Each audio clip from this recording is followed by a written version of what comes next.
At di ko rin in-expect na ma-feel ko yung ganito. Isa ka sa pinaka nagpapasaya sa akin. Tapos syempre masaya ako kasama ka.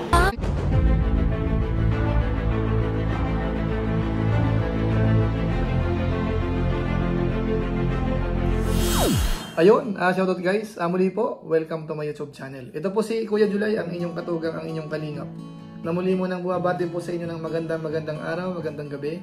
Sang sulok man po tayo ng mundo naroon. At sa araw na ito, panibagong vlog po tayo. Gagawan po natin ng reaction video.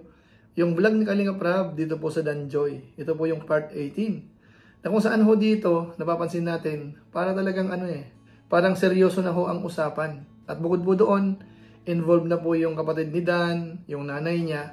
So nakitaan po natin na parang botong-boto rin po kay Joy. So sa pagkakataong ito, pag-usapan po natin yan. Ito nga bang love team na binuo ni Kalingap Rab? Mauuwi nga ba sa totohanan? So pag-uusapan po natin yan maya-maya ng konti. Pero bago po yun, konting paalala po si Kuya Julay. Baka sakaling meron pa po ditong hindi nakasubscribe sa ating YouTube channel, huwag natin kalimutan. Julay Paunil. Tapos pakipindot lang po yung notification bell button para lagi po tayong updated sa aking mga upload. Tapos yung ating Facebook page po, pakifollow po, Julay Paunil 2.0. Pwede rin pong i-like at saka po i-share yung mga upload po dyan. Tapos yung kasamaan po natin sa Team Kalingap, mga Lingap partners, lalong-lalo na po, sina Kuya Bal Santos Matubang, at saka po si Kalingap Rab. Huwag natin kalimutan, suportahan din po natin. So maraming salamat po sa inyong lahat. Ngayon tuloy na po tayo, pag-usapan na po natin yung episode po dito sa Danjoy, na kung saan ho, ito po ay parang mansari po nila, pang 5 buwan na ho. So parang kailan lang naka 5 buwan na po pala sila. So masasabi po natin, marami rin pong napasaya. Ito pong love team po na Danjoy, mga bayan po natin. So nung una ho, ang nasa isip po natin, ito po ay more on lang po, pakilig. Parang part lang po ng pagbablog, parang pelikula lang po na mapasaya po ang mga viewers. Pero sa pagkakataong ito, parang nag-iiba po yung ihip ng hangin. Sa naobserbahan ho natin, parang totohanan na po yata. Ito pong nangyayari po kay Dan at saka po kay Joy. So sa pagkakataong ito ho, i-highlight po natin. Uunahin ko po muna si Kalingap Dan kasi maraming pagkakataon po, binabanggit niya po na si Joy po ang nagpapasaya sa kanya. Pero ikaw din, Joy, isa ka sa pinaka nagpapasaya sa akin. Sa akin, sa araw-araw, pag nakakausap kita, nag-reply ka, na natutuwa ako. So ayan po, isa po si Joy sa nagpapasaya po kay Dan. Tapos nabanggit niya rin po na nagkakaroon po siya ng feelings. Ito panoorin po natin.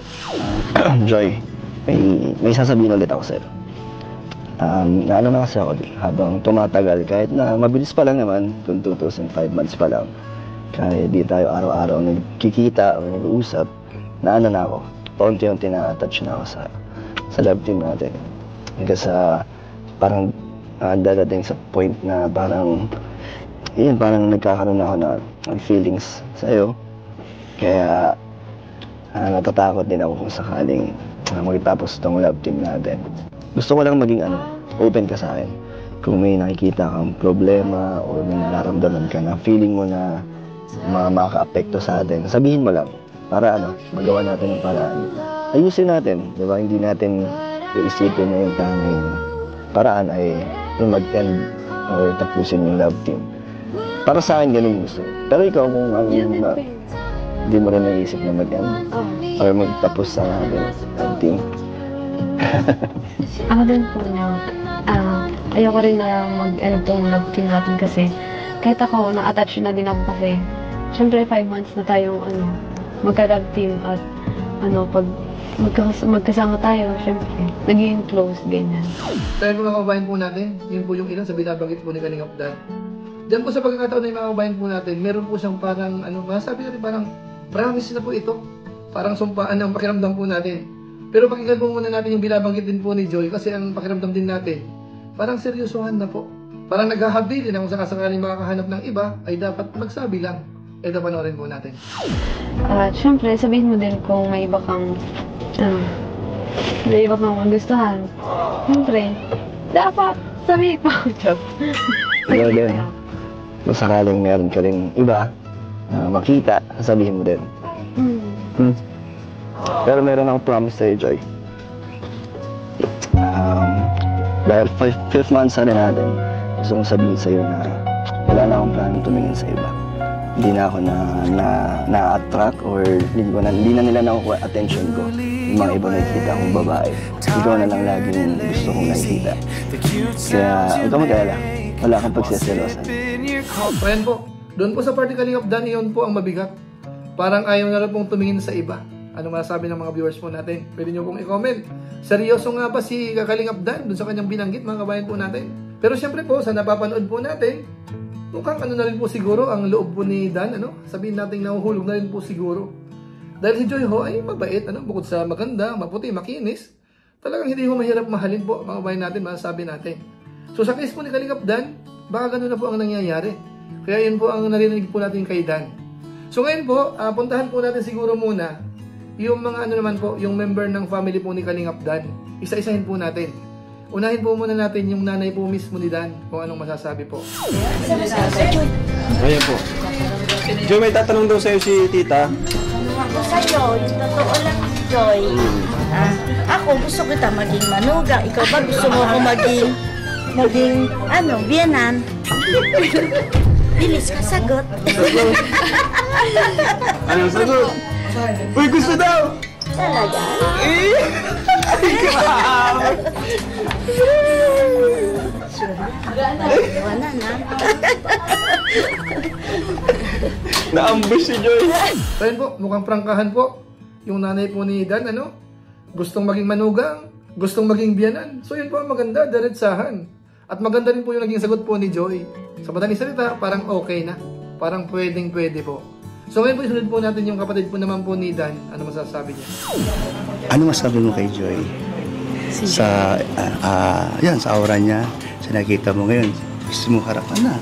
Personal na nakita. Sige daw, ano masabi mo sa kanya? Maganda si Joy. Uy. Madaming nagko-comment sa akin, hawig daw kami. Uy! Ay, grabe, may ganun. Oo nga, pwede. Maganda, tsaka mabait, tsaka magalang. Wow, totoo yun, ano? Marami naman nakapagpatunay niya. Tatulong ka pa ulit sa'yo. Buto ka ba kay Joy?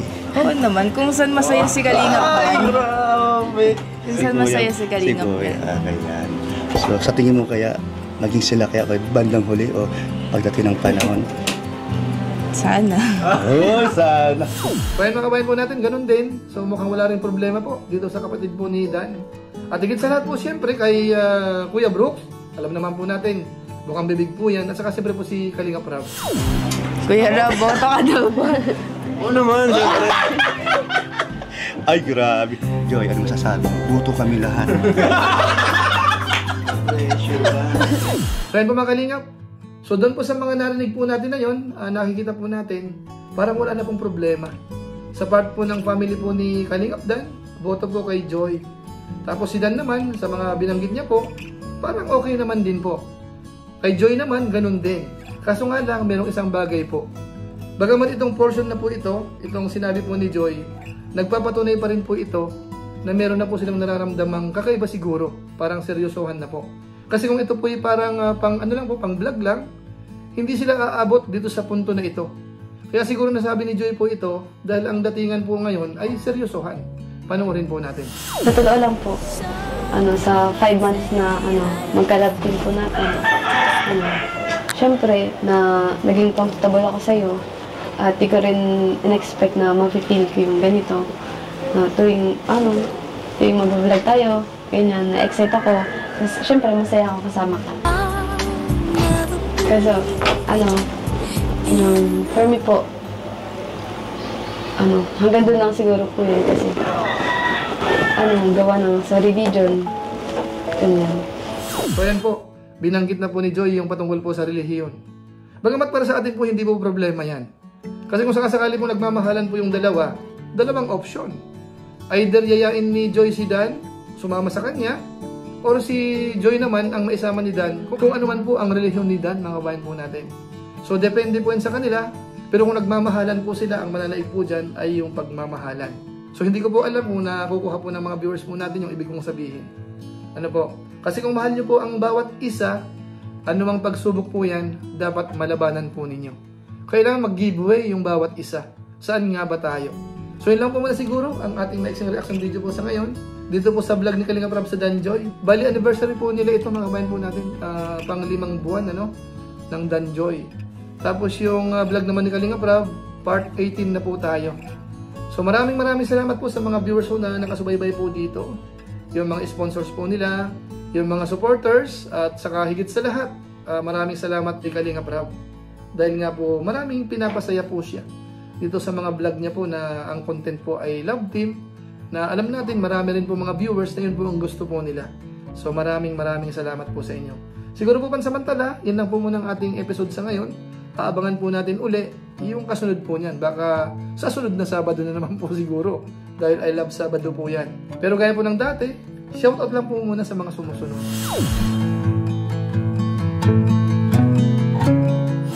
Tapos maraming salamat din po sa ating mga kasaman sa COOS, Kalinga po FW Organic Sponsors.